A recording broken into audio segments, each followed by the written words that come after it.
উত্তরবঙ্গের বৃহত্তম দক্ষিণ দিনাজপুর জেলার পতিরাম থানার অন্তর্গত বল্লা অঞ্চলের বল্লা মায়ের পুজো শেষে সোমবার সন্ধ্যায় মায়ের ভাসান উপলক্ষে এদিন প্রচুর জেলার ও বাইরের ভক্তের সমাগম হয়। সেই সংবাদ এক চিত্র সাংবাদিক সংবাদ গ্রহণ করতে গেলে গঙ্গারামপুরের মহকুমা শাসক এসডিপিও সেই চিত্র সাংবাদিক পরিচয় দেওয়া সত্ত্বেও তাকে সজোরে থাপ্পড় মারে।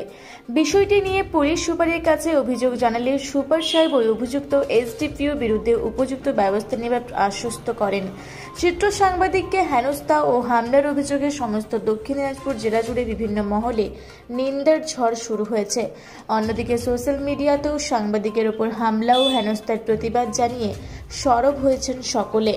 পাশাপাশি আইনের রক্ষকের হাতে সাংবাদিক নিগ্রহের ঘটনায় সাংবাদিকদের নিরাপত্তা নিয়েও প্রশ্ন উঠছে।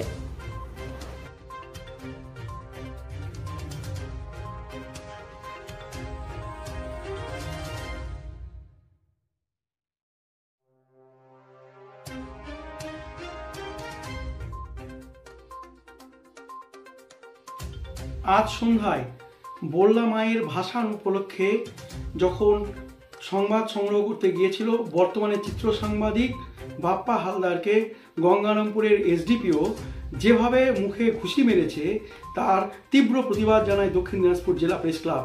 ইতিমধ্যেই এই ঘটনা জানিয়ে রাজ্যের মুখ্যমন্ত্রীকে মেল করা হয়েছে। পুরো অভিযোগ জানিয়ে আমরা ইতিমধ্যে দক্ষিণ দিনাজপুর জেলা পুলিশ সুপার চিন্ময় মিত্তালকেও লিখিত অভিযোগ জানিয়েছি। উনি দ্রুত কড়া ব্যবস্থা নেওয়ার আশ্বাস দিয়েছেন। যদি কোনো ব্যবস্থা না নেয় তাহলে দক্ষিণ দিনাজপুর জেলা প্রেস ক্লাব এই ঘটনায় আরও কঠোর হবে পুলিশের এই ধিক্কারজনক ভূমিকার কারণে। দক্ষিণ দিনাজপুর থেকে জয়দেব মৈত্র রিপোর্ট, রূপসী বাংলা মিডিয়া।